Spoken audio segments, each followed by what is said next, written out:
자, 안녕하세요, 여러분.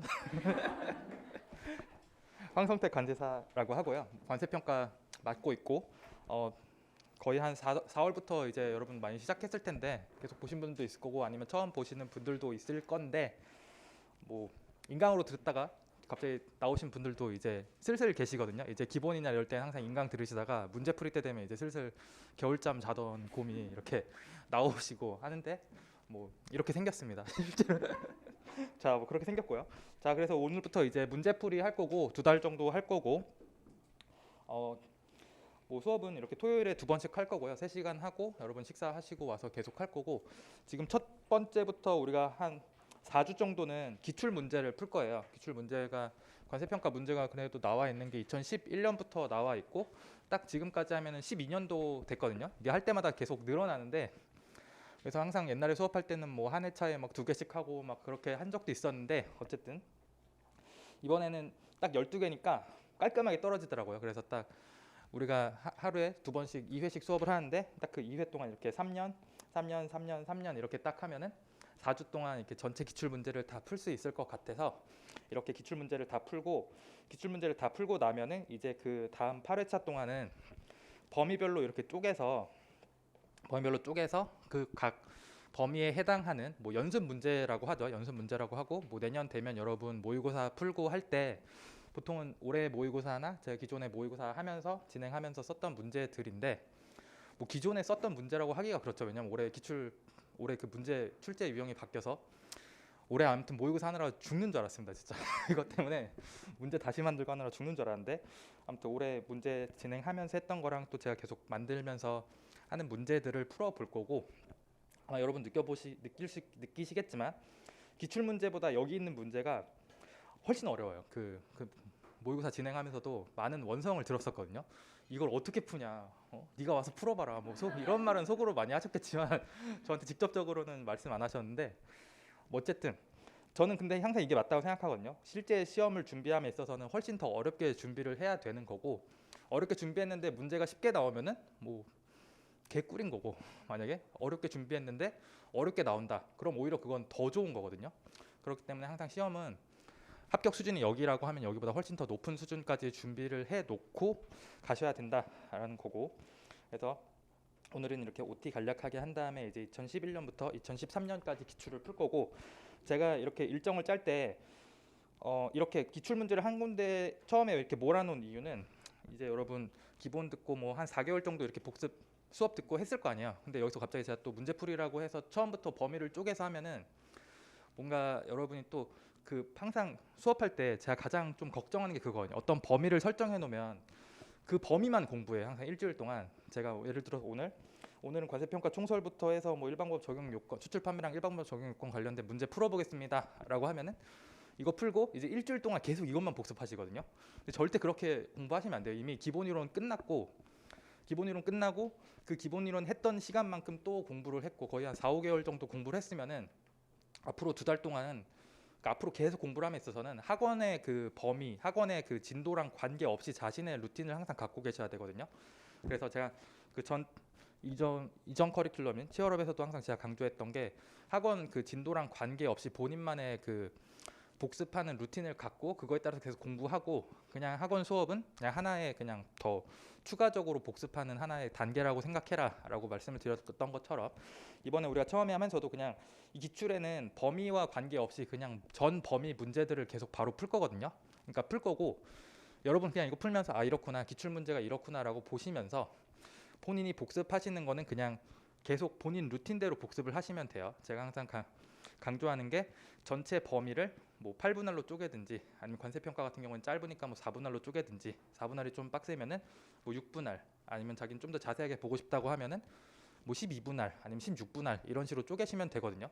16분할이라는 것이 만약 16분할로 쪼갠다고 하면 이 책을 16개의 범위로 쪼개서 자기가 한 3시간 정도 공부했을 때 볼 범위를 쪼개는 건데 16분할로 하면 딱 한 달이에요. 이게 우리가 일주일은 7일이지만 뭐 학원 수업도 있고 뭐 여러 가지 있다고 하면은 자기가 어떤 한 과목을 일주일 동안 공부한다고 하면 네 번 정도의 타임이 있다고 저는 생각하거든요.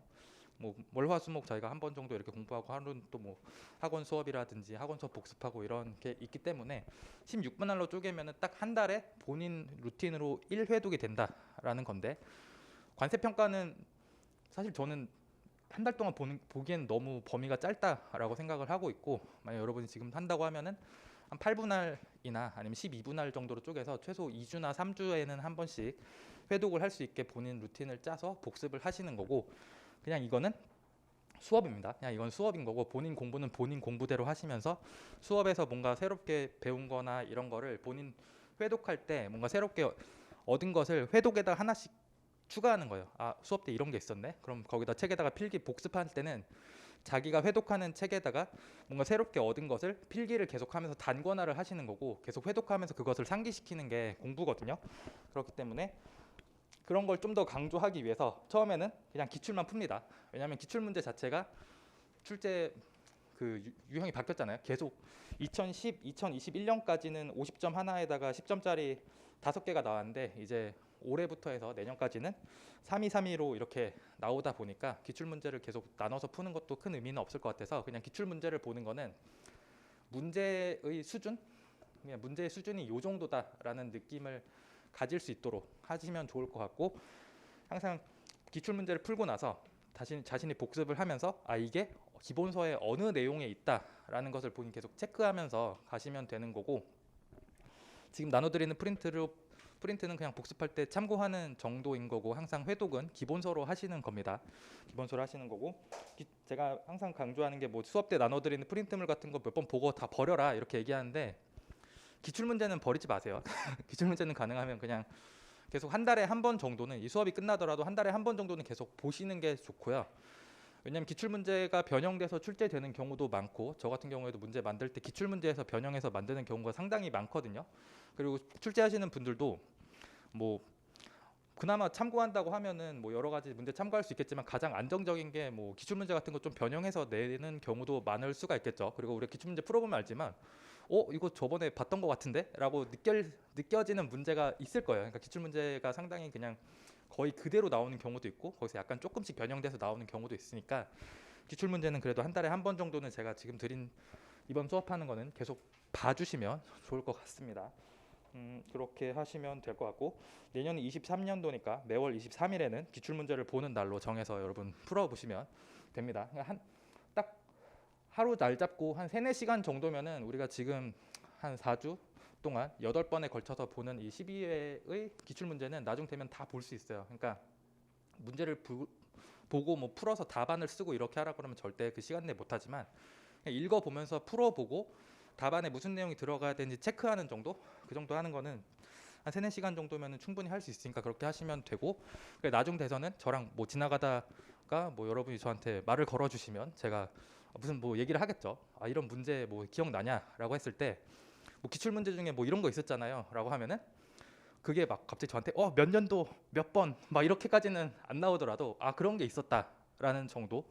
그리고 아, 그럼 그게 지침 뭐랑 좀 연결된 건데 라고 하면 거기서 막 사례용기 몇 점 몇 이렇게는 안 나오더라도 아, 그런 게 뭐 있었다, 요 정도. 제가 항상 강조하는 게 법이라든지 뭐 시행령, 그다음에 뭐 시행규칙, 그다음에 고시 쪽에서도 그렇고, 국내 규정은 암기를 정말 잘 해야 되거든요. 왜냐하면 국내 규정은 여러분 직접 써야 돼요, 답안지에다가. 근데 항상 이제 계속 우리 답안도 보고 할 거지만, 답안 가서 보면 거의 대부분의 답안 내용은 국내 규정이란 말이에요. 그러니까 국내 규정은 외워야 되지만, 제가 지침은 항상 어떤 관점으로 가라고 했냐면은, 그냥 누구한테 설명할 수 있을 정도, 딱 설명할 수 있을 정도로만 알고 있으면 된다라고 했듯이, 기출 문제 역시 누군가랑 대화가 통할 정도.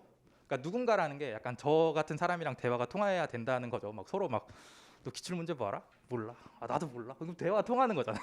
근데 그런 대화가 통하는 게 아니라, 아는 사람들끼리 얘기했을 때 서로 대화가 통하는 정도. 모르는 사람끼리는 당연히 대화 통하죠. 뭐 알아? 몰라? 나도 모르는데. 우리 통하는데? 뭐 이런 거 통하는 거 아니에요? 그거 알아? 알아. 요 정도.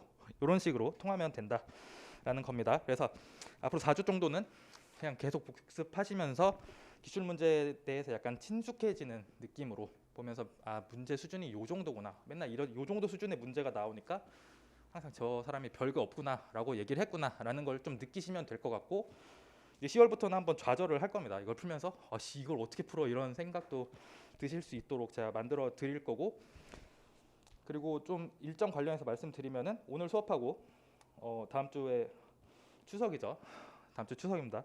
그래서 부담감도 많이 느끼시고 전도 많이 드시고 내년 6월까지 시험 때까지 쓸 에너지를 많이 비축하신 다음에 많이 드시고 많이 드셔서 비축하시고 오시면 될 것 같고, 한 2주 정도 시간이 있으니까 오늘 수업하고 한 2주 정도 동안 제 목표는, 제 목표가 아니죠. 제 바람은 한 1회독 정도 했으면 좋겠거든요. 8분할로 쪼개서. 어차피 뭐 추석 때 뭐 여러분 전 부치고 있을 수도 있겠지만 빨리 붙이시고 설거지는 하지 마세요.